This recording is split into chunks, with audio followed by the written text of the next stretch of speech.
Morning and welcome to John Gover at MrOpportunityKnockKnock.com. I am starting something new for my business page, and that's introducing you to metal detecting and treasure recovery. So look for T.R.U, T.R.U, Treasure Recovery Unit. And every day for years I have been going, not every day, but some days I go out and I'm that guy who's in the park, on the beach, or in the schoolyard, swinging around a metal detector that goes beep, beep, beep, beep, beep, beep, beep. And there's a reason, because I find stuff. So I am going to do videos which start showing you what is under your feet as you're walking through a park or on the beach. You'll be amazed. I love history. When I find stuff, I Google it, especially old coins, and I learn about the area I'm in. Go to the archives and I look at old pictures, things like that.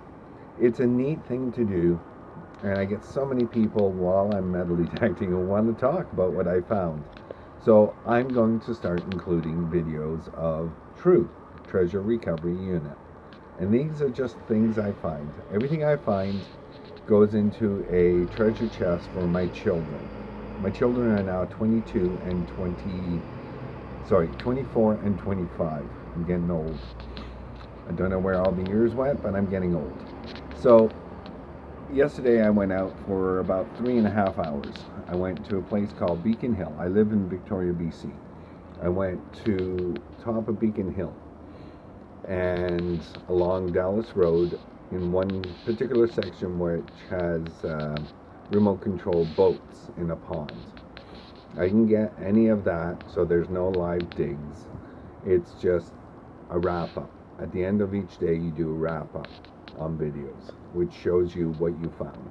So we're going to go inside and I'm going to show you what I find metal detecting.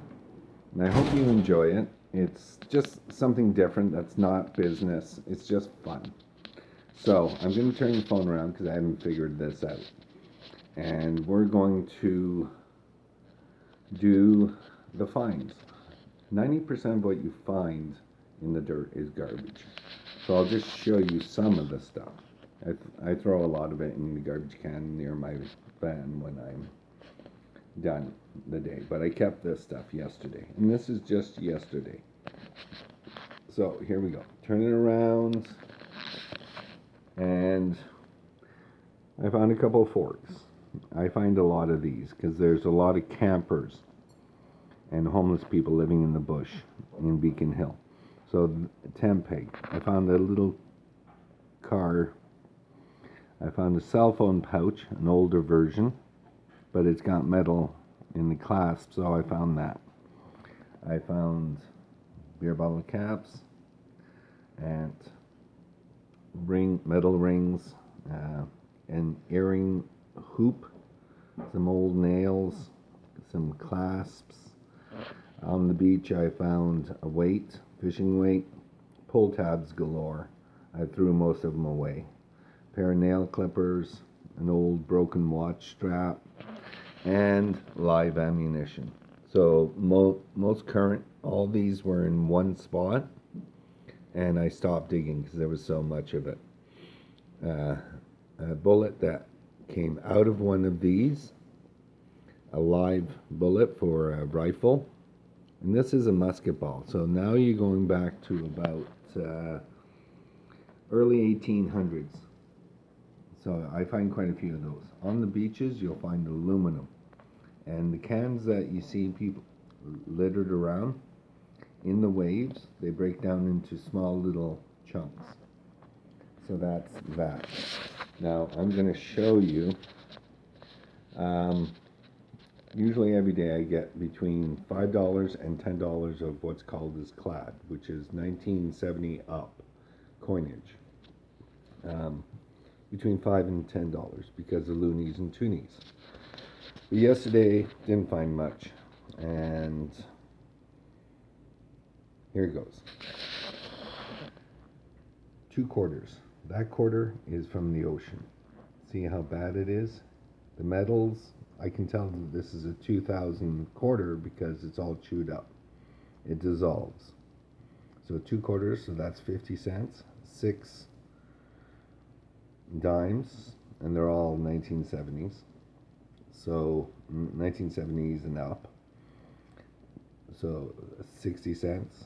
2 nickels, a 2000 nickel, and a 1970 nickel. And a bunch of pennies, 9 pennies. I also found an earring, which I know isn't real, it's just junk jewelry, but silver. And all the silver pieces from necklaces and things like that, that's a silver leaf. So I know these are silver. So I'll keep that and put it in a silver bag, which I can melt down and make silver ingots. Some of the stuff I find has value. The older coins have value, and rings have value. So this is what I found yesterday. I found the first gold ring of the day. That was actually my first find. So if you can see, it's a gold ring, 10 karat, and it has a ruby. Very nice. See, not bad, eh? Second one is, or the last thing I found of the day was a women's ring. I know it's not worth anything because the base metal is not great. So it's a base metal and it's electroplated. I have a diamond tester, so I'll test these. I don't think they are. I think it's either cubic zirconium or it is zircon or crystal. Now, this is something I found another day, but still, value of. So this is a gold ring with emeralds. Nice gold ring with emeralds. Every day I find at least one thing of value. Yesterday I found 2 rings. One is worthy and one is probably just junk in the end. But that emerald ring is 10 karat gold as well, and drilled emeralds. So that's it. That's my wrap up of the finds I found for yesterday. I hope you enjoyed that. It's fun. That was 3.5 hours of my life. You never know what you find. What I like when I find old coins is learning the history. When I go to a certain place, I go to the archives online and I look at pictures from 1800s, pictures from a time gone by that had buildings, had certain things, and the history of the place. So Victoria is very young. It's only about 150 years old. 1840 was when the British first came, but Vancouver Island itself has some pretty interesting history. The British came 1840s, and they kicked out the Spanish, who were here for 200 years before them. So the Spanish were harvesting gold in the mines. I've only found a couple of Spanish coins, but they're still 17 and 1800s. I also found one Russian coin from 1700 because the Russians were here before the Spanish. They were whalers. So they would come across the Bering Strait to Alaska and down the west coast of Canada. And they set up whaling stations. Not many, so it's very seldom to find. But there, on one of the beaches, I found a 1700 Russian coin. Now, before the Russians, so going back to whenever time began, the Asians used to come across. So they came up towards Russia, went across to Alaska, and came back down the west coast of Canada into California, and they would go across. So you find stuff from all over. So that's it for my wrap up for today, and this is T.R.U. Treasure Recovery Unit at Mr. Opportunity Knock Knock, and I'm John Gover. Hope you had fun, and we'll talk to you later. Ciao.